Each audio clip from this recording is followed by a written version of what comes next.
हम लोग कक्षा 10 सामाजिक विज्ञान से संबंधित जितनी भी एनसीईआरटी की पुस्तकें हैं, जैसे इतिहास हो गया,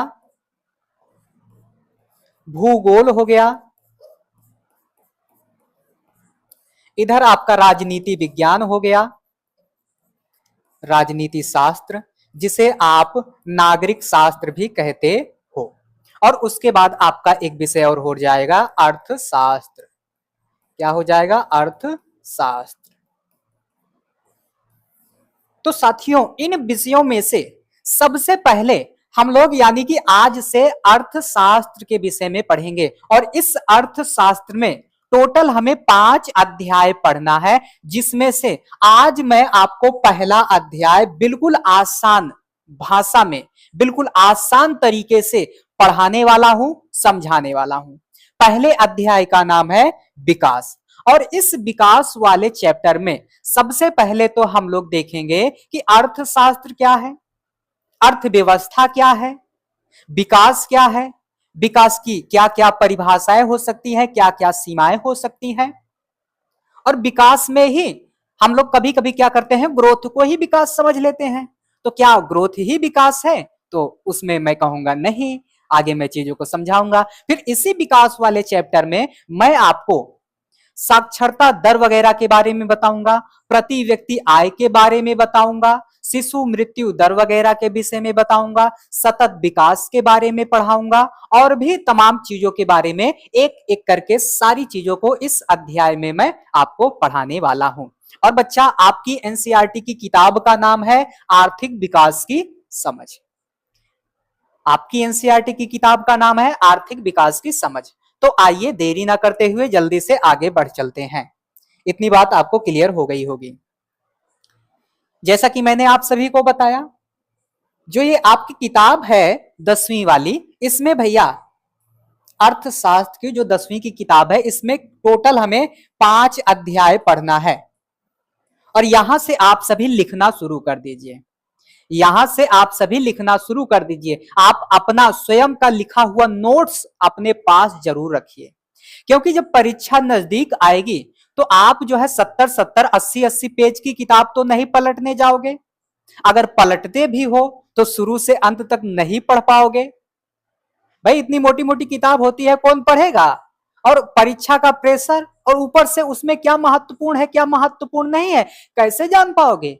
नहीं जान पाओगे ना। तो इसीलिए आपके हाथ का लिखा हुआ नोट्स अगर आपके पास रहता है तो आप उसमें चीजों को लिखे रहते हो, और आपको पता रहता है किस जगह किस पेज पे मैंने कौन सा चीज लिखा है, और वहां आप कौन सा इंपॉर्टेंट है कौन सा इंपॉर्टेंट नहीं है, सारी चीजों को लिखे रहते हो, सारी चीजों को बाकायदा अपनी भाषा में लिखे रहते हो, तो आपको ज्यादा आसानी से, ज्यादा बेहतरी के साथ समझ में आता है।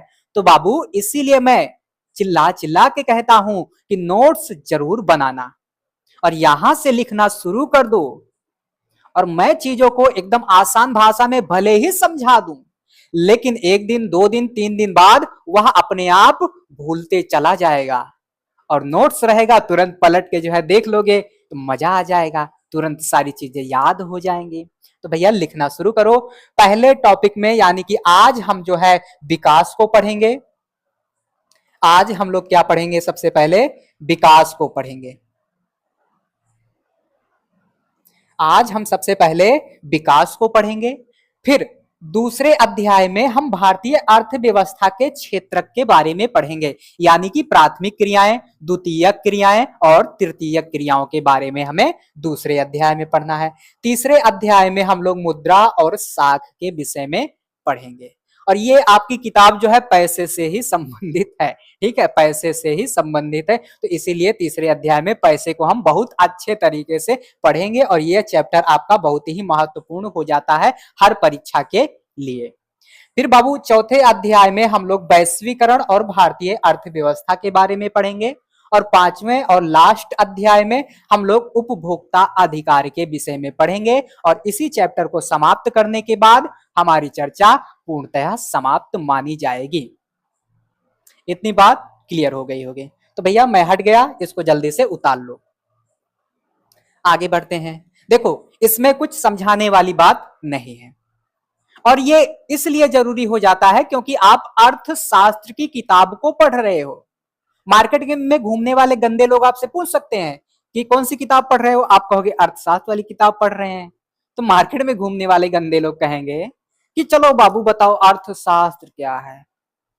तब आप क्या करोगे, है ना, मुंह तो नहीं बनाओगे, बताना पड़ेगा। तो इसलिए आप जो है इसे थोड़ा सा देख लीजिए, थोड़ा सा पढ़ लीजिए, मजा आ जाएगा। तो देखो अर्थशास्त्र और कुछ नहीं, संसाधनों के प्रबंधन संबंधी कानूनों का अध्ययन है। अगर आपसे कोई पूछे कि बताओ बाबू अर्थशास्त्र क्या है, तो आप कहना कि अर्थशास्त्र संसाधनों के प्रबंधन संबंधी कानूनों का अध्ययन है। अर्थशास्त्र संसाधनों के प्रबंधन संबंधी कानूनों का अध्ययन है। अब कोई पूछेगा तो भूलना नहीं है, तुरंत बताना है।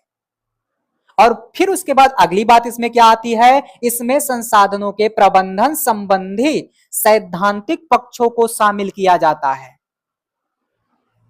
अगर कोई पूछे अर्थशास्त्र क्या है तो आप क्या बताओगे कि इसमें संसाधनों के प्रबंधन संबंधी कानूनों का अध्ययन किया जाता है और इसमें संसाधनों के प्रबंधन संबंधी सैद्धांतिक पक्षों को शामिल किया जाता है। तो इसमें ज्यादा कुछ समझना नहीं है, इसे आप जो है इसी तरह से याद कर लो या इसी तरह से 2-3-4 बार बोल लो, आराम से याद हो जाएगा। तो इतनी बात आपको समझ में आ गई। अब कोई भी पूछेगा कि भैया अर्थशास्त्र क्या है तो आप तुरंत बता लेना। अब देखो यहीं से आपसे एक क्वेश्चन मान लीजिए अगर कोई पूछ लेता है कि अर्थशास्त्र क्या बाबू, अर्थशास्त्र और अर्थव्यवस्था में, अर्थव्यवस्था में अंतर बताइए।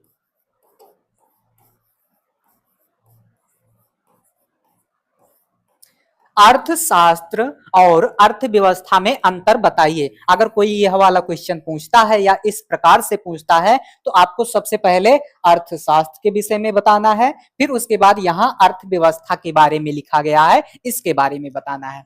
अब वहां आपने पीछे देखा था कि संसाधनों के प्रबंधन संबंधित सैद्धांतिक पक्षों का जो है शामिल किया जा रहा है, लेकिन यहां आप देखोगे यहां व्यवहारिक पक्ष को शामिल किया जाएगा। तो देखो दोनों में कितना अंतर आपको दिख रहा है। उसमें संसाधन के प्रबंधन संबंधी सैद्धांतिक पक्षों को शामिल किया जा रहा है, लेकिन यहां व्यवहारिक पक्ष को शामिल किया जा रहा है।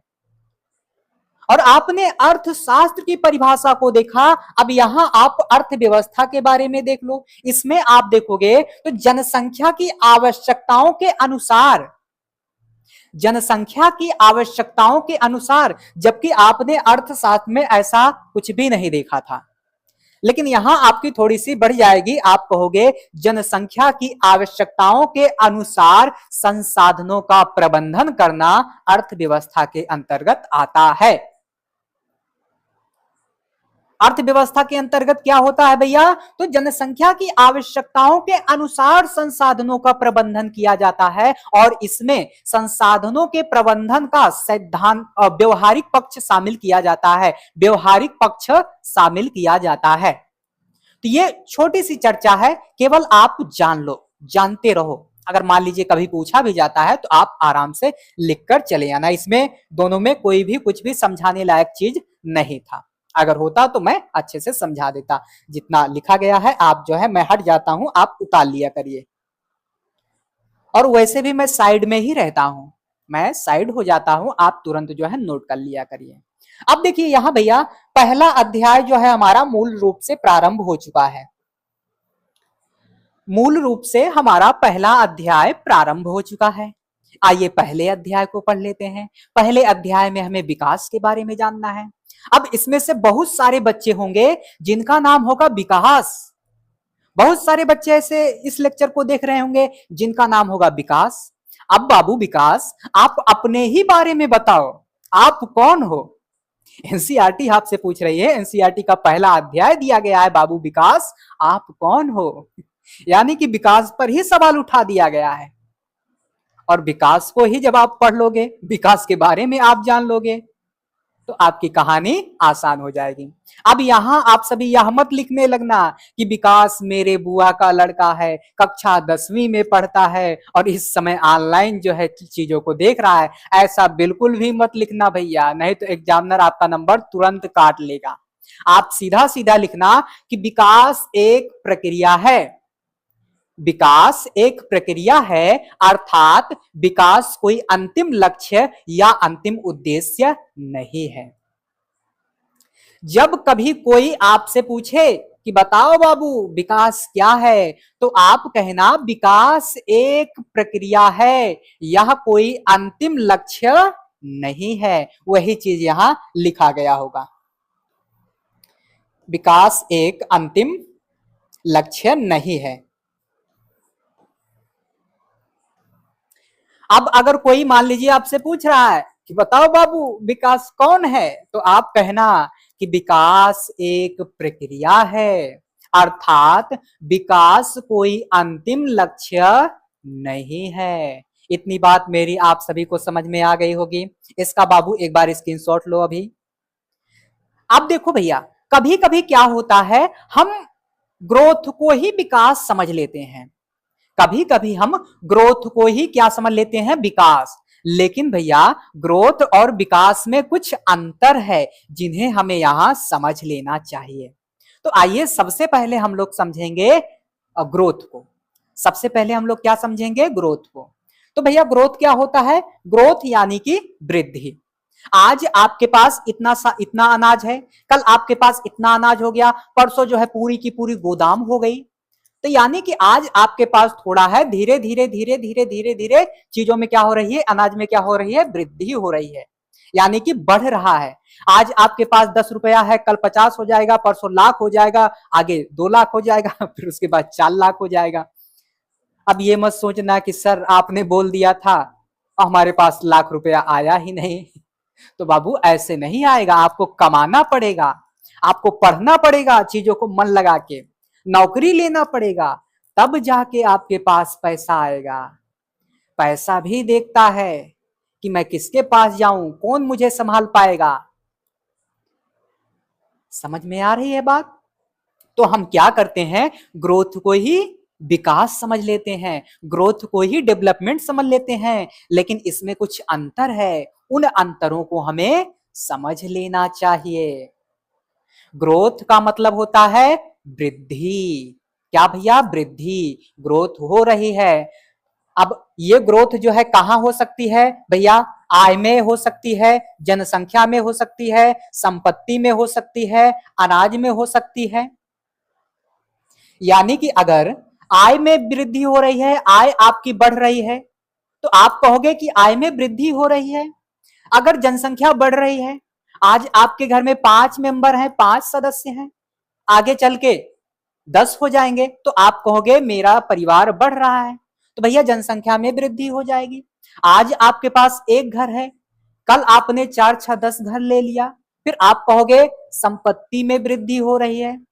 फिर उसके बाद अनाज, आज आपके पास एक बोरी गेहूं है, आगे आपके पास कई बोरी गेहूं आ जाएगा, तो आप कहोगे कि अनाज में वृद्धि हो रही है। वृद्धि भैया किसी भी क्षेत्र में हो सकती है, शारीरिक वृद्धि हो सकती है, मानसिक वृद्धि हो सकती है, तमाम प्रकार की वृद्धि हो सकती है।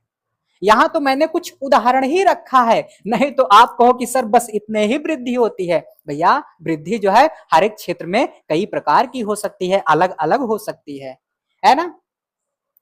तो वृद्धि को ही हम विकास नहीं मानेंगे, क्योंकि भैया अगर देखो आय में केवल वृद्धि हो, आपके पास पैसा तो खूब आ रहा है, लेकिन आपका जीवन ही नहीं सुधर रहा है, आपकी जीवन की गुणवत्ता में ही सुधार नहीं हो रहा है, तो क्या आप उसे विकास कहोगे? नहीं, वो तो वृद्धि हो जाएगा ना, वृद्धि हो जाएगा। उसके बाद जनसंख्या, आपकी पता चला जनसंख्या बहुत बढ़ रही है आपके परिवार में, लेकिन उस बढ़ती हुई जनसंख्या से आपके परिवार के जीवन की गुणवत्ता में कोई सुधार नहीं आ रहा है, तो हम उसे विकास नहीं कहेंगे, हम उसे वृद्धि कहेंगे। और मान लीजिए संपत्ति और अनाज वगैरह में वृद्धि हो रही है, और उससे लोगों का कल्याण हो ही नहीं रहा है, लोग भूखे के भूखे ही हैं, लोगों का स्वास्थ्य वगैरह बेहतर हो ही नहीं रहा है, तो हम उसे विकास थोड़ी ना मानेंगे, हम तो उसे कहेंगे वृद्धि। तो भैया वृद्धि और विकास के बीच में कुछ अंतर है, जिन अंतरों को हमें समझना चाहिए। नहीं तो पता चला आपके पास पैसा आ रहा है, आप उसी को ही विकास मान लो, तो ये विकास नहीं होगा। अब जब ये विकास नहीं होगा तो भैया विकास क्या होगा? विकास क्या होगा? वृद्धि तो भैया छोटी अवधारणा है, जबकि विकास बड़ी अवधारणा है।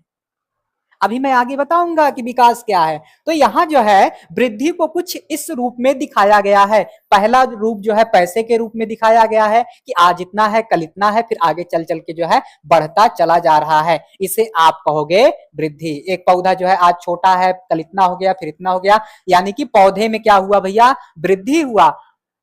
पौधे की ग्रोथ हो रही है, पैसों की ग्रोथ हो रही है, पैसों में ग्रोथ हो रहा है, वृद्धि हो रहा है।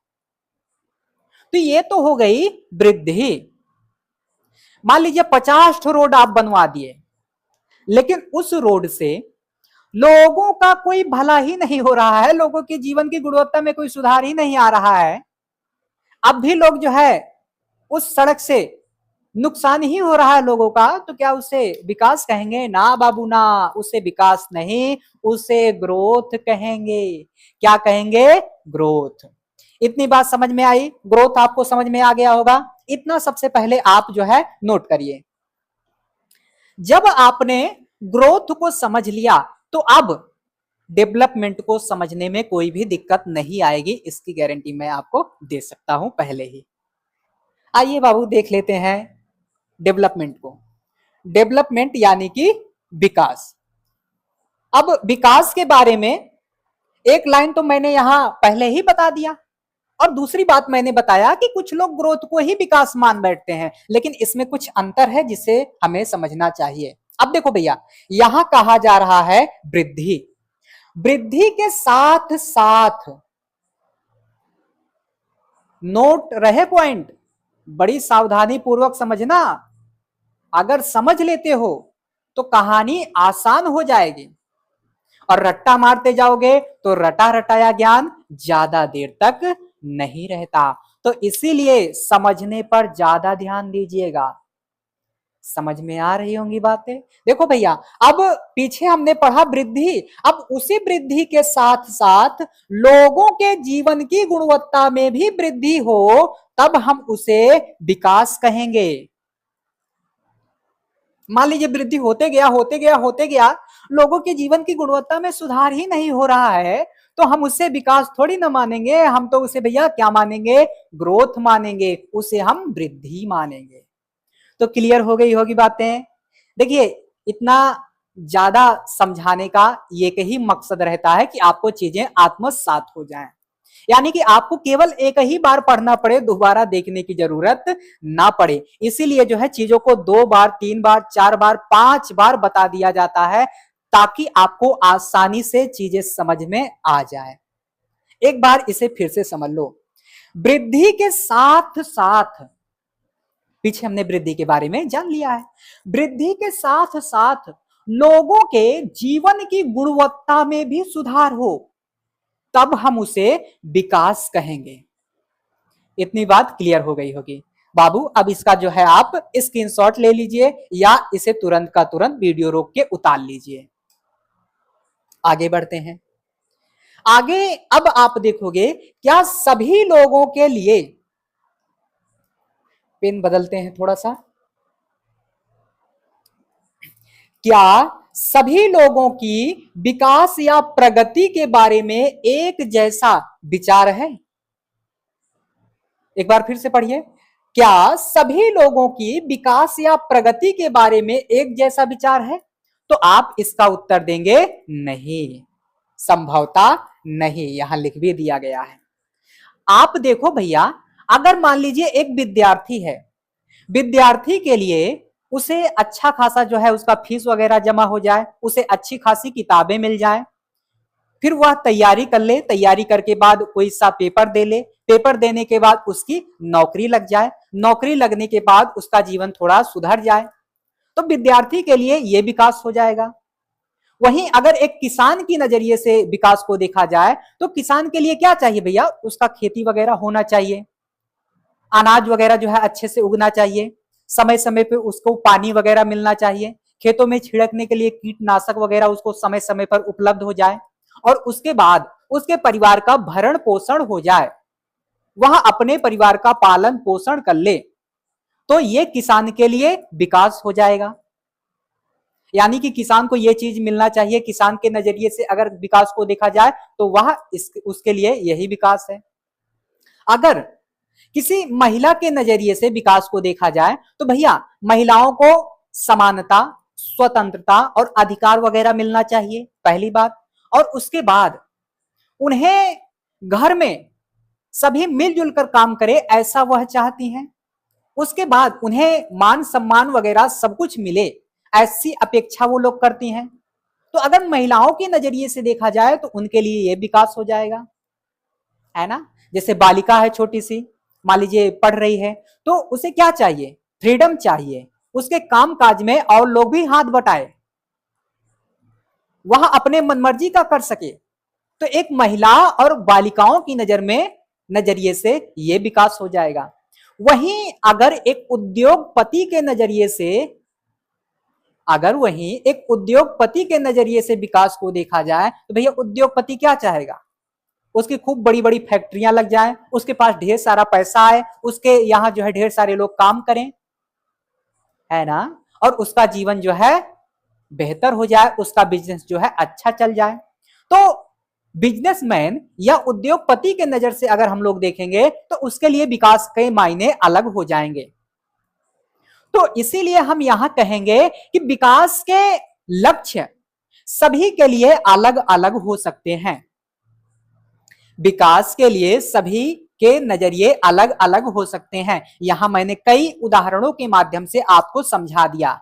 मैंने विद्यार्थी के माध्यम से, मैंने किसान के माध्यम से, मैंने उद्योगपति के माध्यम से, मैंने महिलाओं के माध्यम से आपको विकास को एकदम बता दिया कि हर व्यक्ति के लिए विकास के मायने अलग अलग हो सकते हैं। अब यहां पीछे वही सारा कुछ लिखा गया होगा, एक बार मैं पढ़ूंगा और उसके साथ साथ समझाऊंगा। आइए देखते हैं। देखिए भैया, इनमें से कहां गया, इनमें से हर अलग अलग चीजें पाना चाहते हैं। जितने भी व्यक्ति हैं सब अलग अलग चीजें ही पाना चाहते हैं। वे ऐसी चीजें चाहते हैं जो उनके लिए सर्वाधिक महत्वपूर्ण है, अर्थात वे चीजें जो उनकी आकांक्षाओं और इच्छाओं को पूरा कर सकें। यानी कि विकास क्या करता है भैया, आकांक्षाओं और इच्छाओं को भी जो है जागृत करता है। भैया जब इच्छा होगी, आकांक्षा होगी, जरूरत पड़ेगी, तभी तो आप विकास करने के लिए आगे बढ़ोगे। हाँ, तो देखो ये हो गया। उसके बाद देखोगे आप, वास्तव में कई बार दो व्यक्ति या दो गुट ऐसी चीजें चाह सकते हैं जिनमें परस्पर विरोध हो सकता है। जैसे देखो पीछे जिन उदाहरणों के माध्यम से मैंने आपको समझाया वो तो आपको क्लियर हो गई होंगी, और वही चीजें यहां लिखी गई हैं। तो समझने पर ज्यादा आप सभी विश्वास रखना। ये हो गया। अब देखो कभी कभी क्या होता है कि किसी एक व्यक्ति के लिए जो विकास होगा वह दूसरे व्यक्ति के लिए विनाश हो जाएगा। जैसे मान लीजिए कोई एक उद्योगपति है, अब वह चाहेगा कि ज्यादा से ज्यादा बिजली बनाई जाए, और ज्यादा बिजली बनाई जाए तो संसाधन वगैरह ज्यादा मात्रा में चल पाएंगे, सबको हमेशा बिजली मिलेगी। तो उद्योगपति के नजर से बिजली बनाना, डैम बनाना क्या हो जाएगा, विकास हो जाएगा। लेकिन भैया जब बिजली ज्यादा बनाई जाएगी तो ज्यादा डैम बनाए जाएंगे, और ज्यादा डैम बनाए जाएंगे तो ज्यादा पानी इकट्ठा होगा।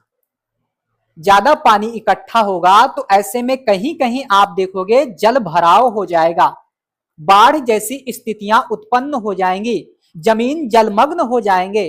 तो ऐसे में जो वहां रह रहे होंगे लोग वह तो विस्थापित हो जाएंगे, जैसे आदिवासी वगैरह हो गए, या और भी आप ग्रामीण समुदाय के लोगों को देख सकते हो उदाहरण स्वरूप। तो भैया ये लोग तो विस्थापित हो जाएंगे। तो आपने देखा एक विकास जो उद्योगपति के लिए विकास है, वही दूसरे के लिए यानी कि आदिवासियों के लिए क्या हो जाएगा, विनाश हो जाएगा। एक के लिए विकास है, दूसरे के लिए विनाश है। चीजें समझ में आ रही हैं? अगर नहीं आ रहा है तब भी आप समझने की कोशिश जरूर करो, वीडियो को फिर से पीछे कर लो, फिर से समझो, समझ जाओगे, मजा आ जाएगा। वही चीज यहां कहा जा रहा है कि दो ऐसे व्यक्ति, दो ऐसे गुट विकास तो चाहते हैं, लेकिन उनमें परस्पर विरोध भी हो सकता है। जैसे अधिक बिजली पाने के लिए उद्योगपति ज्यादा बांध चाहते हैं, लेकिन इससे जमीन जलमग्न हो सकती है। यानी कि ज्यादा बांध बनेगा तो भैया जमीन जो है ज्यादा जलमग्न हो जाएगी। अब मान लीजिए किसी क्षेत्र में डैम बना तो वहां के लोगों को विस्थापित करना पड़ेगा भैया, जब जल भर जाएगा, बाढ़ की स्थिति बन जाएगी। तो यहां देखोगे उद्योगपति के लिए क्या है भैया, विकास हो रहा है, लेकिन जहां जलमग्न हो गया, जहां जमीन जो है जल से भर गया, जैसे आदिवासियों का घर वगैरह, तो ये लोग बेघर हो जाएंगे। तो भैया इनके लिए क्या हुआ, विनाश हो गया। मान लीजिए सड़क बनाई जा रही है, अब जिस जगह से सड़क जा रही है उसमें बहुत सारे किसानों का जगह जमीन चला जाएगा, है ना। अब बताओ इतने सालों से वह किसान उस खेत में बढ़िया मिट्टी वगैरह अपना बना लिया है।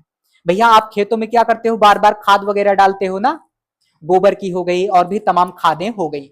आप खाद डालते हो, मिट्टी की उर्वरता शक्ति को जो है बरकरार रखते हो, बनाए रखते हो। अब उसी जगह से सड़क निकल गई, सड़क पास हो गई। अब मान लीजिए किसान का जमीन जो है सड़क में चला गया, अब उसे उस जमीन के बदले कहीं और जमीन दिया गया। लेकिन जहां जमीन दिया गया, अब उस जमीन पर क्या होगा भैया, उसे उस मिट्टी की उर्वरता शक्ति को बढ़ाने के लिए कठिन प्रयास करना पड़ेगा। तो रोड जाएगा, रोड से काफी जीवन बेहतर होगा, कई लोगों को विकास हो जाएगा, लेकिन किसान का क्या हुआ, विनाश हो गया।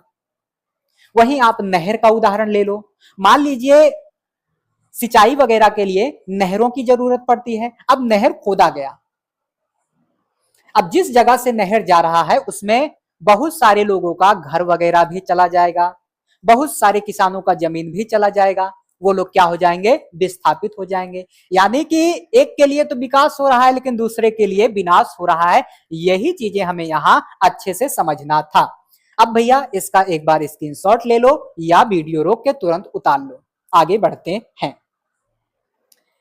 अब पीछे हमने जितना समझा उसका एक निष्कर्ष निकाल लेते हैं।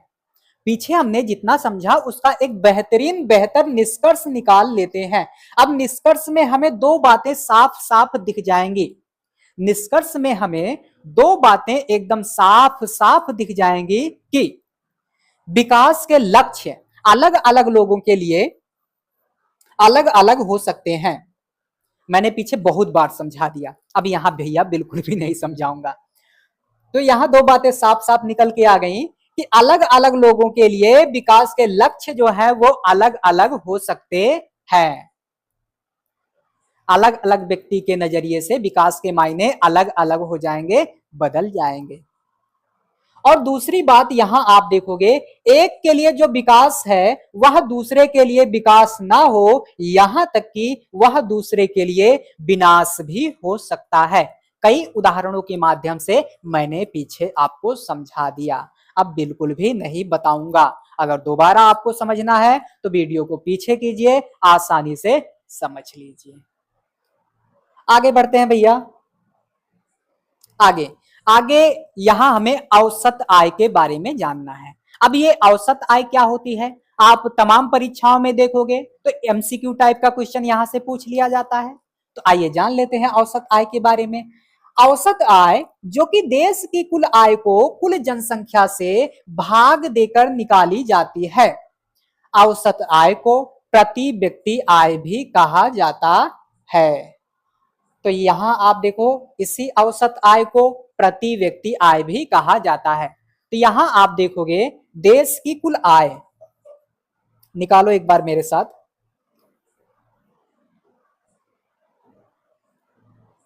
रुकिएगा, थोड़ा पेन बदलते हैं। देश की कुल आय, देश की कुल आय को देश की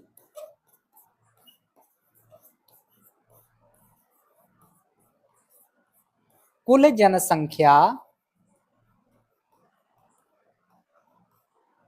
जनसंख्या से भाग देने पर हमारा निकल जाएगा औसत आय। क्या भैया? औसत आय।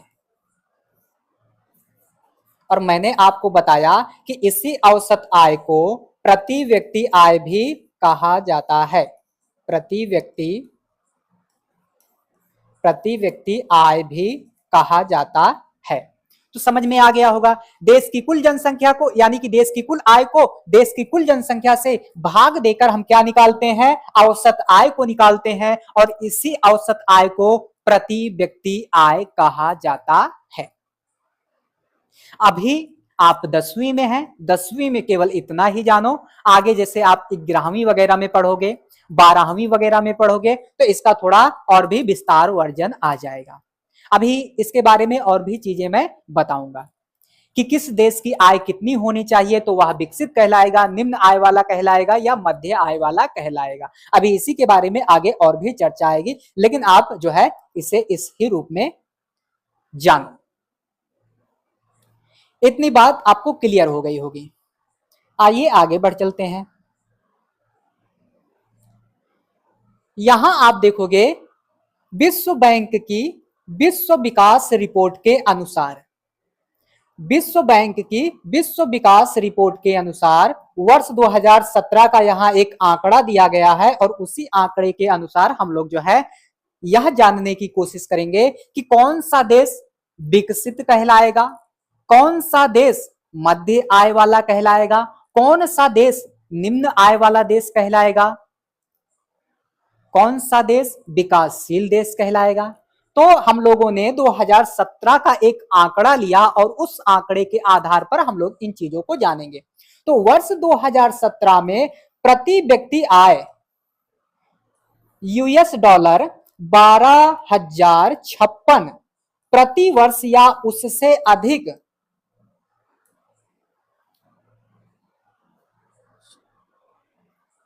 प्रति वर्ष या उससे अधिक है, उसे विकसित देश, और वे देश जिनकी प्रति व्यक्ति आय 945 है ना प्रति वर्ष या उससे कम है, उसे निम्न आय वाला देश माना जाएगा।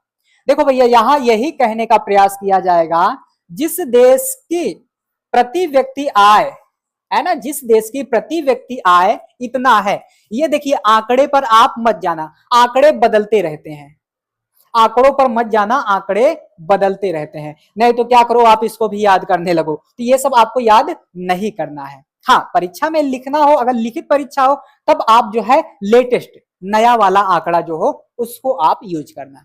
तो भैया, जिसकी आय इतनी होगी, इसे एकदम सिंपल भाषा में समझ लो, जिसकी प्रति व्यक्ति आय इतनी होगी उसे विकसित देश माना जाएगा, और जिसकी प्रति व्यक्ति आय इतनी होगी उसे निम्न आय वाला देश माना जाएगा। एकदम सिंपल भाषा में मैंने आपको बता दिया, जिसकी प्रति व्यक्ति आय इतनी होगी उसे विकसित देश माना जाएगा, और जिसकी प्रति व्यक्ति आय इतनी होगी उसे निम्न आय वाला देश माना जाएगा। और जो इन दोनों के बीच या इनसे अधिक या इससे कम वाले में होंगे, उन्हें क्या कहा जाएगा? मध्य आय वाला देश माना जाएगा, या विकासशील देश माना जाएगा। तो वही चीज लिखी गई है, वर्ष 2017 में प्रति व्यक्ति आय यूएस डॉलर 12,056 प्रति वर्ष या उससे अधिक है, उसे विकसित देश माना जाएगा, और वे देश जिनकी प्रति व्यक्ति आय यूएस डॉलर 995 प्रति वर्ष या उससे कम है, उसे निम्न आय वाला देश माना जाएगा। और जो अपना प्यारा भारत है, यह मध्य आय वाले देशों में काउंट किया जाता है। इसकी गिनती मध्य आय वर्ग के देशों में होती है, यानी कि विकासशील देशों में अपना भारत गिना जाता है। अपना प्यारा भारत विकासशील देशों में गिना जाता है। तो यहां हमने दो तीन चीजों को समझा, एक तो विकसित देश किसे कहते हैं और दूसरा निम्न आय वाला देश किसे कहते हैं, फिर उसके बाद मध्य आय वाला या विकासशील, क्या भैया, विकासशील, विकासशील है ना, विकासशील देश किसे कहते हैं। तो यहां आशा करता हूं आपको चीजें समझ में आ गई होंगी। इसे जो है आप सभी क्या करो भैया, एक बार नोट कर लो और अगर मन चाहो तो इसका एक बार स्क्रीनशॉट ले लो, तब हम लोग आगे बढ़ने की कोशिश करेंगे। आगे बढ़ेंगे, आगे आगे यहां एक क्वेश्चन दिया गया है जिसको हमने पीछे ही पढ़ रखा है। किस संस्था द्वारा विश्व विकास रिपोर्ट, किस संस्था द्वारा विश्व विकास रिपोर्ट का प्रकाशन किया जाता है, बताओ। आपके विकल्प हैं विश्व बैंक, आपका दूसरा विकल्प है विश्व स्वास्थ्य संगठन, आपका विकल्प सी हो जाएगा विश्व आर्थिक मंच, और आपका चौथा विकल्प हो जाएगा संयुक्त राष्ट्र विकास कार्यक्रम यूएनडीपी। तो जल्दी जल्दी से आप इसका उत्तर बताइए, जल्दी जल्दी से बताइए इसका एक बेहतर उत्तर क्या होगा, जल्दी जल्दी से बताइए। ये आपके विकल्प हैं, नहीं तो इसे ही सही मान लीजिए, बताओ। अभी जस्ट पीछे ही हमने पढ़ा विश्व विकास रिपोर्ट, पीछे हमने क्या पढ़ा था, पीछे हमने यही पढ़ा था विश्व विकास रिपोर्ट। तो यहां हमने क्या देखा था, विश्व बैंक को देखा था, क्या देखा था, विश्व बैंक को देखा था, तो यही आपका उत्तर हो जाएगा। तो यहां आपका उत्तर हो जाएगा विश्व बैंक। इतनी बात क्लियर हो गई होगी, ये आपका उत्तर हो जाएगा, इतनी बात क्लियर। आइए आगे बढ़ते हैं। आगे एक क्वेश्चन और दिया गया है, कौन सा क्वेश्चन है बाबू, किस संस्था द्वारा मानव विकास रिपोर्ट का प्रकाशन किया जाता है, किस संस्था द्वारा मानव विकास रिपोर्ट का प्रकाशन किया जाता है। आप इसी चैनल के अगर एक पोस्ट होता है उस पोस्ट में जाओगे तो पोल टाइप का दिया गया है, उसमें यह क्वेश्चन दिया गया था, काफी बच्चों ने उसका जवाब भी दिया है, तो वहां भी आप जाके तुक्का लगा सकते हो, आपको क्लियर उत्तर पता चल जाएगा, हालांकि यहां मैं बताऊंगा ही। तो बताओ भैया, किस संस्था द्वारा मानव विकास रिपोर्ट का प्रकाशन किया जाता है, और सेम विकल्प आपके इसमें भी दिए गए हैं, पहला विश्व बैंक हो जाएगा, दूसरा हो जाएगा विश्व स्वास्थ्य संगठन, तीसरा हो जाएगा विश्व आर्थिक मंच, और चौथा हो जाएगा संयुक्त राष्ट्र विकास कार्यक्रम। देखो इसमें से बहुत सारे बच्चे होंगे जो उत्तर नहीं बताना चाहते, लेकिन आप सभी जरूर बताइए, गलत ही बताइए लेकिन बताइए जरूर, क्योंकि अगर आप यहां गलतियां करोगे तो परीक्षा में गलती नहीं होगी। शकुनी मामा के बारे में आप सभी ने सुना होगा, शकुनी मामा युद्ध के पहले योद्धाओं को संदेश देते हैं कि रणभूमि में युद्ध हो उससे पहले मनोभूमि में खेला जाता है, यानी कि रणभूमि में युद्ध हो उसके पहले मनोभूमि में खेला जाता है, अर्थात तमाम प्रकार की रणनीतियां बनाई जाती हैं। प्रैक्टिस के मैदान में ही जो है, प्रैक्टिस के मैदान में ही हमें जो है गलतियां करना चाहिए, और युद्ध में जब जाओ तो एक तरफ से गाजल मूली की तरह सबको काट पीट के रख दो। तो शकुनी मामा का ये डायलॉग आप जो है याद रखना। और देखो आप सभी बच्चों का जो है कमेंट में ध्यान होगा कि सर कमेंट तो देख ही नहीं रहे हो, तो भैया लाइव जो है दो प्रकार से होता है, एक तो लाइव ही होता है, दूसरा इसी लाइव का एक वर्जन है, इसी लाइव का एक वर्जन है जिसे प्रीमियर कहते हैं, प्रीमियर या प्रीमियम। तो भैया इसमें क्या होता है कि कमेंट जो है मैं नहीं देखता, बल्कि एक व्यक्ति को बैठा देता हूं, वो आराम से देखता रहता है कि कौन कमेंट कर रहा है कौन कमेंट नहीं कर रहा है। इसमें आप जो है लाइव भी कमेंट कर सकते हो और आपका जो है एक कमेंट वाला परमानेंटली विकल्प रहता है। तो एक व्यक्ति बैठा हुआ है जो आपके कमेंट को देख रहा है, मैं भले ना देखूं लेकिन एक व्यक्ति मैंने बैठा रखा है जो आपके कमेंट को देख रहा है, और आप जो भी शैतानियां करते हो वो आके मुझे बताता है। तो इसका उत्तर हो जाएगा बाबू डी। क्या हो जाएगा? इसका उत्तर हो जाएगा डी, संयुक्त राष्ट्र विकास कार्यक्रम यानी कि यूएनडीपी। अब देखो भैया, परीक्षाओं में इसका फुल फॉर्मूला पूछ लेता है कि बताओ बाबू इसका पूरा नाम क्या है। परीक्षाओं में क्या करता है, इसका पूरा नाम पूछ लेता है, पूरा नाम। अब जब पूरा नाम पूछ लेगा तो आपको पहले से ही पता होना चाहिए। तो आगे देख लो, इसका उत्तर जो पीछे हमने क्वेश्चन देखा उसका उत्तर हो जाएगा संयुक्त राष्ट्र विकास कार्यक्रम, यानी कि अगर हम इसे शॉर्ट फॉर्म में कहें तो इसका नाम हो जाएगा UNDP, United Nation development programme. क्या? यूनाइटेड नेशन डेवलपमेंट प्रोग्राम इसका पूरा नाम हो जाएगा, है ना। तो ये आप ध्यान में रखो। क्लियर? आगे बढ़ते हैं। आगे यहां आप देखोगे शिशु मृत्यु दर। अब भैया ये शिशु मृत्यु दर क्या होता है? सवाल तो मन में तुरंत ही उठ गया होगा, तो आइए देखते हैं। किसी वर्ष में पैदा हुए 1000 जीवित शिशुओं में से 1 वर्ष की आयु से पहले मर जाने वाले शिशुओं की संख्या शिशु मृत्यु दर कहलाती है। यानी कि किसी वर्ष में पैदा हुए 1000 जीवित बच्चे। अब मान लीजिए किसी वर्ष में 1000 जीवित बच्चे पैदा हुए। अब उनमें से कुछ बच्चे ऐसे होंगे जो अपना पहला बर्थडे मना नहीं पाएंगे, उससे पहले ही मर जाएंगे। तो उन्हीं के संख्याओं को जो है यहां शिशु मृत्यु दर कहा जा रहा है। 1000 बच्चे पैदा हुए किसी वर्ष विशेष में, और इन 1000 बच्चों में से 1 साल से पहले ही, यानी कि अपना पहला बर्थडे मनाए बिना ही बहुत सारे बच्चे मर जाते हैं, तो उसी को यहां कहा जा रहा है शिशु मृत्यु दर। तो यहां आप लिख लो। देखो जैसे लिखित परीक्षा अगर आप देना तो आप क्या करना, इसको लिखने के बाद जिस तरीके से मैं बता रहा हूं इसी तरीके से आपको कर देना है। लिखो शिशु मृत्यु दर बराबर 1 वर्ष में, इसे इस प्रकार से लिखो, 1 वर्ष की आयु से पहले मृत शिशुओं की संख्या, मृत शिशुओं की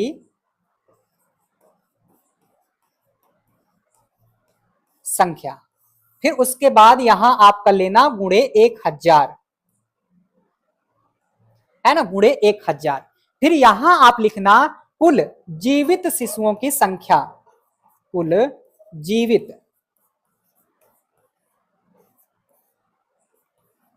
शिशुओं की संख्या।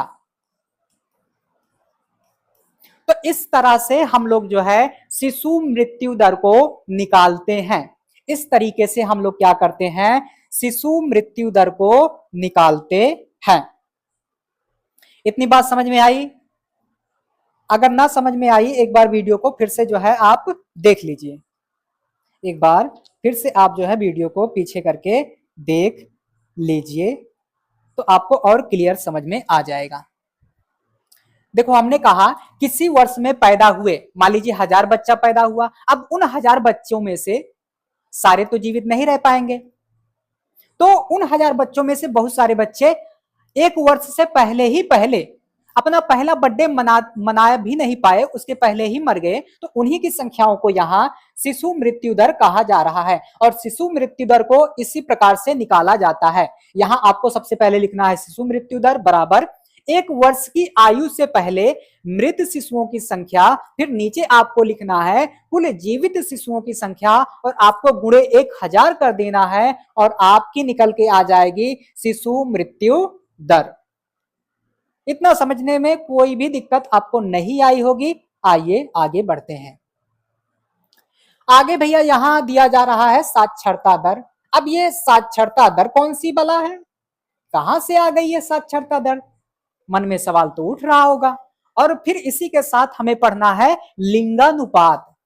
अब बाबू ये लिंगानुपात क्या होता है, साक्षरता दर क्या होता है, तो आइए 2 मिनट की चर्चा है, जल्दी से निपटा देते हैं। 7 वर्ष और उससे अधिक आयु के लोगों में साक्षर जनसंख्या का अनुपात साक्षरता दर कहलाता है। गुणा भाग जोड़ घटाव ये सब आप मैथ में पढ़ते ही होंगे, तो यहां हम गुणा भाग जोड़ घटाव तो करेंगे नहीं, कहानी पर फोकस करेंगे। तो आप जो है जोड़ घटाव गुणा भाग गणित वाले सर से पढ़ना, उनसे जो है सीख लेना, आपको बता देंगे बढ़िया से। तो यहां कहा जा रहा है 7 वर्ष और उससे अधिक आयु के लोगों में साक्षर जनसंख्या का अनुपात साक्षरता दर कहलाता है। जैसे यहां मान लीजिए एक उदाहरण ले लेते हैं। अब ई कोनो आदमी है,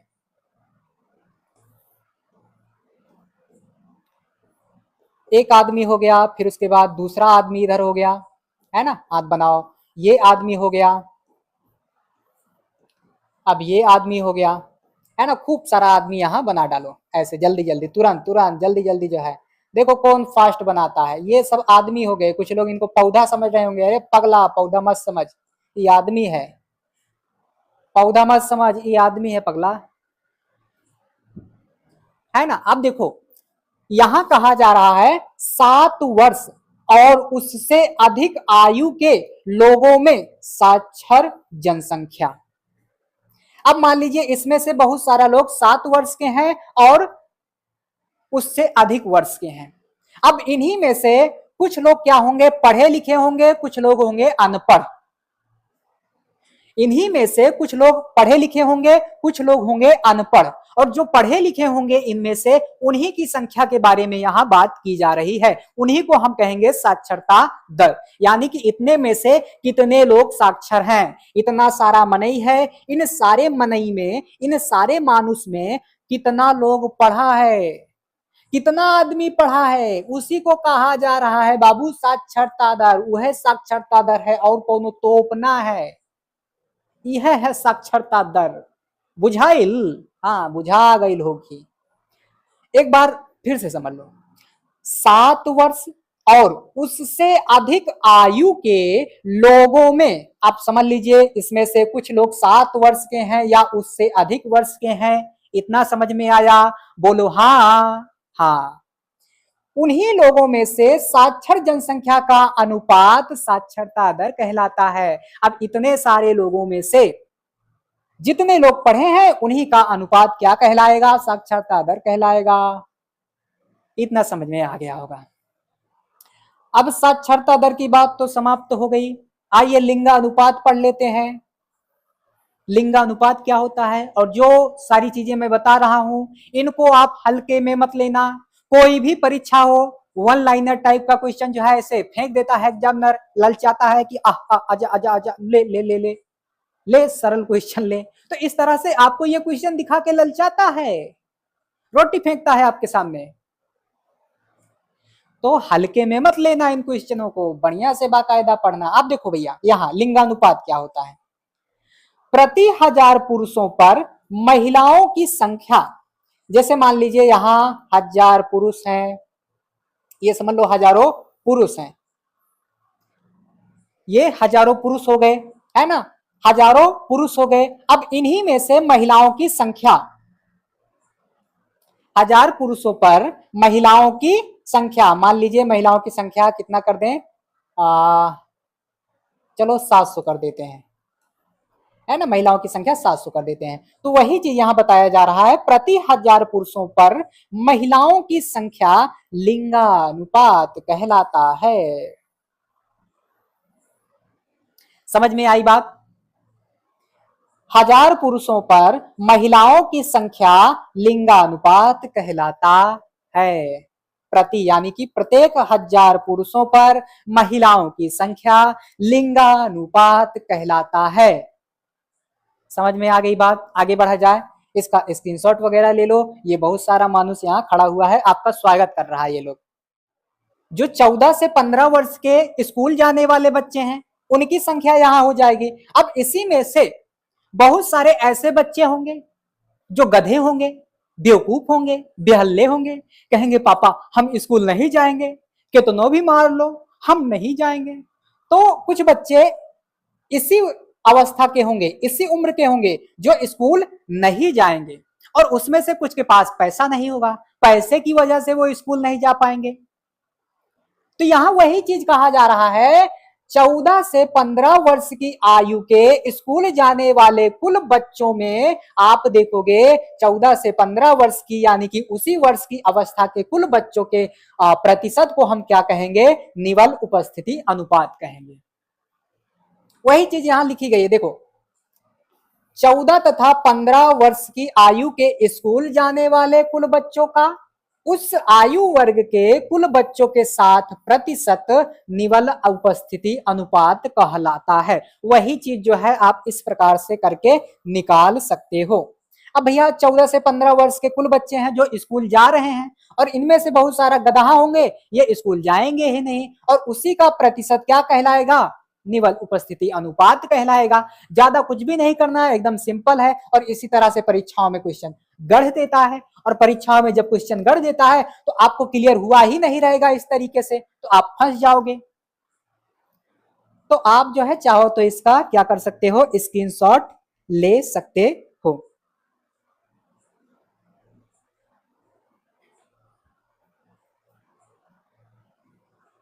है ना, इतना आपको समझ में आ गया होगा। अब देखो 2-3 बातें और बची होंगी, और उन्हीं 2-3 बातों के साथ हम अपनी चर्चा को समाप्त करेंगे, क्योंकि समय थोड़ा ज्यादा हो रहा है।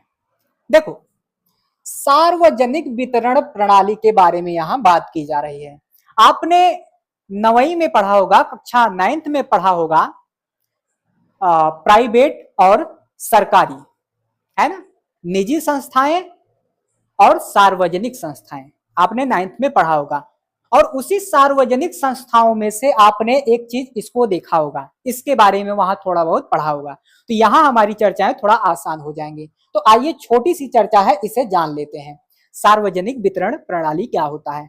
आपने अभी हाल फिलहाल में चर्चाओं में देखा होगा 5 किलो राशन का उदाहरण। तो उसी राशन के बारे में यहाँ हमें पढ़ना है, और इसीलिए जो है राशन कार्ड वगैरह लगा दिया गया है, ताकि आप आसानी से चीजों को समझ जाओ। समझ में आ रही होगी बात, आइए देख लेते हैं। अब देखो इसके माध्यम से आवश्यक वस्तुओं को कम मूल्य पर उपलब्ध कराया जाता है। सरकारें क्या करती हैं, आवश्यक वस्तुओं को कम मूल्य पर उपलब्ध कराती हैं। अब आवश्यक वस्तुएं क्या हो गई, जैसे गेहूं हो गया, गेहूं आएगा पीस के आटा बना के जो है हम लोग रोटी बना लेंगे, चावल आएगा बढ़िया से हम लोग खा पी लेंगे। और कभी कभी क्या होता है कि इसी सार्वजनिक वितरण प्रणाली के माध्यम से आपको तेल वगैरह, रिफाइंड वगैरह दे दिया जाता है, ताकि आपको किसी चीज की कमी ना हो, आप जो है खाना पीना बना के खा सको। तो जो सबसे पहला जानने वाला पॉइंट है वह यही है कि इसके माध्यम से मूल्यवान वस्तुओं का, आवश्यक वस्तुओं का कम मूल्य पर मिलना ही सार्वजनिक वितरण प्रणाली होता है। इसी के माध्यम से आपको जो है चीजें दी जाती हैं। आगे कई सारी बातें लिखी गई हैं, जैसे इसके माध्यम से सरकार क्या करती है, सरकारें क्या करती हैं, गरीबी वगैरह को दूर करती हैं, है ना, भूखमरी वगैरह को कम करती हैं। वही चीज यहाँ लिखा गया होगा, ज्यादा कुछ खास नहीं है, आप आराम से पढ़ लेना, अपने आप से ही पढ़ लेना, समझ में आ जाएगा। कि मैं पढ़ दूं, जैसा कहो पढ़ ही देते हैं। भारतीय खाद्य निगम यानी कि एफसीआई द्वारा अधिप्राप्त अनाज को सरकार विनियमित राशन दुकानों के माध्यम से समाज के गरीब वर्गों में वितरित करती है, जिससे गरीबी और भूखमरी को कम कर उनका कल्याण किया जाता है। यानी कि लोगों का कल्याण किया जाता है, गरीबी को कम किया जाता है, भूखमरी को कम किया जाता है, और जो पिछड़े वर्ग हैं उनको मुख्य धारा में लाने का प्रयास किया जाता है। तो यही सारी चीज है, ये आपको अमूमन पता ही होंगी, क्योंकि इन सभी के बारे में आपने 9th वगैरह में एक बार जरूर पढ़ा था। अगर याद होगा तो, अगर भूल गए होंगे कोई बात नहीं, यहाँ पढ़ लो, पढ़ना तो है ये है बाबू। आइए अगला देखते हैं, यहां दिया गया है विकास की धारणीयता। अब ये विकास की धारणीयता क्या होती है, और इस विकास की धारणीयता में हमें पढ़ना है सतत विकास। सतत विकास क्या है? यानी कि निरंतर होने वाला विकास ही सतत विकास कहलाता है। हम क्या कर रहे हैं अभी? इस सतत विकास में हमें क्या जानना है कि हम वर्तमान में चीजों को तो ग्रहण करें, लेकिन हमारी आने वाली पीढ़ियों के लिए भी चीजों को बचा कर रखें, यानी कि बैलेंस बनाते हुए संसाधनों वगैरह का दोहन करें।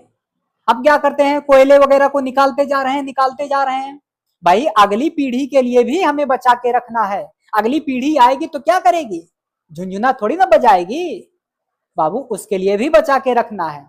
हम क्या कर रहे हैं? पेट्रोलियम वगैरह का जो है खूब मात्रा में निकालते जा रहे हैं, निकालते जा रहे हैं। जमीन से तमाम प्रकार की खनिजों को निकालते जा रहे हैं, निकालते जा रहे हैं। भाई आने वाली अगली पीढ़ी क्या करेगी? झुंझुना बजाएगी ना रे पगला, उसके लिए भी बचा के रखो।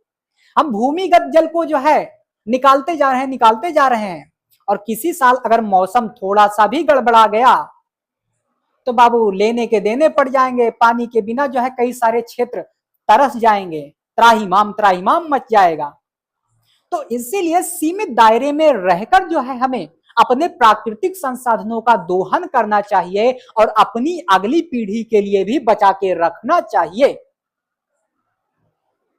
समझ में आ रही हैं बातें कि आपके ऊपर से उड़ जा रही हैं, या एक कान से सुन रहे हैं दूसरे से निकल जा रही है? समझ में आई बात? इसी चीज को कहते हैं सतत विकास। सतत विकास यानी कि निरंतर होने वाला विकास, और हमें प्राकृतिक संसाधनों का इतना दोहन नहीं कर लेना चाहिए कि हमारी अगली पीढ़ी आगे तरसे। यानी कि बैलेंस बनाते हुए ही चीजों का दोहन करना ही सतत विकास के अंतर्गत आता है, सतत विकास कहलाता है। अब जो चीजें मैंने यहां समझा दिया वही चीज यहां लिखा गया होगा, और मैंने शुरू से अंत तक चिल्ला चिल्ला के यही बताया कि आप समझने पर ज्यादा विश्वास करिएगा, क्योंकि समझा हुआ ज्ञान काफी टाइम तक रहता है। रटा हुआ ज्ञान शाम को रटोगे सुबह सफा हो जाएगी। आप सभी कहते हो हिस्ट्री बड़ी बेवफा है, शाम को पढ़ा सुबह सफा है। तो बाबू आपने शाम को पढ़ा नहीं था, शाम को आपने उसे रटा था, और रटा रटाया ज्ञान काम नहीं देता। सच में अगर आप हिस्ट्री को पढ़ोगे तो भैया सुबह सफा नहीं होगी, महीनों तक याद रहेगी। तो गलत परिभाषा, गलत उदाहरण बिल्कुल भी मत दो। समझ में आ रही होगी बात? जो चीजें मैंने समझाया आइए एक बार पढ़ देता हूं। ऐसा विकास जो वर्तमान पीढ़ी की जरूरतों को पूरा करे लेकिन भविष्य की पीढ़ियों के जरूरतों के साथ समझौता ना करे, अर्थात प्रकृति, पर्यावरण और संसाधनों का संरक्षण करते हुए विकास करना ही सतत विकास कहलाता है। यानी कि हम अपना विकास करने के चक्कर में भूमिगत जल को निकालते जा रहे हैं, निकालते जा रहे हैं। पर्यावरण से जो है चीजों का दोहन करते जा रहे हैं, करते जा रहे हैं। पर्यावरण को नुकसान पहुंचाते जा रहे हैं, पहुंचाते जा रहे हैं। वायु को जो है प्रदूषित करते जा रहे हैं, पेड़ वगैरह को नष्ट करते जा रहे हैं। जो खेती योग्य भूमि है उसको भी हम बंजर बनाते जा रहे हैं, कीटनाशकों का प्रयोग करते जा रहे हैं। तो भैया ऐसा नहीं करना है, हमें बैलेंस बना के रखना है। बैलेंस बना के जो है विकास को करना है, ताकि हमारी जरूरतें तो पूरी हो, हमारे आने वाले जो अगली पीढ़ी है उनकी भी जरूरतें पूरी हो, उनकी आने वाली अगली पीढ़ी हो उनकी जरूरतें पूरी हो। इसी तरह से बैलेंस बनाते हुए विकास करना सतत विकास कहलाता है। और देखो शुरुआत में क्या होता है, एनर्जी बनी रहती है, और मैं काफी देर से बोल रहा हूं तो लास्ट तक आते आते जो है जुबान लड़खड़ाने लगती है ना? बोलना चाहो कुछ और, निकलता है कुछ और। तो इसीलिए अगर थोड़ी सी इधर उधर शब्द अस्पष्ट हो गए हो तो फिर से समझने का प्रयास करें। तो यही चीज है सतत विकास। आशा करता हूं अगर कहीं पूछा जाएगा किसी भी परीक्षा में तो आप आसानी से लिख के चले आना और कहना कि नीरज सर ने पढ़ा दिया था, मजा आ गया। और वैसे ही जो है मजे लेते लेते पढ़िए, आराम से हंसते मुस्कुराते खेलते कूदते हुए। एकदम सीरियस होकर अगर पढ़ोगे तो भैया तबहू कुछ ना समझ में आए, और मजे के साथ पढ़ोगे तो आसानी से समझ में आएगा। तो इसका भी क्या करोगे, स्क्रीनशॉट ले लोगे और आगे धन्यवाद का इशारा है। आज के लिए बस इतना ही, मिलेंगे अगले अध्याय के साथ पूरे जोश जुनून उत्साह के साथ, एकदम सरलतम और सरलतम चर्चाओं के साथ। आप सभी चीजों को पढ़ते रहिए और भी जो तैयारी करने वाले हैं उन सभी बच्चों तक इस चर्चा को शेयर कीजिए, ताकि ज्यादा से ज्यादा लोगों का जो है जीवन संवर सके, ज्यादा से ज्यादा लोगों का फायदा हो सके, ज्यादा से ज्यादा लोगों का रिजल्ट बेहतर हो सके। तो बहुत बहुत धन्यवाद, मिलते हैं अगली चर्चा के साथ।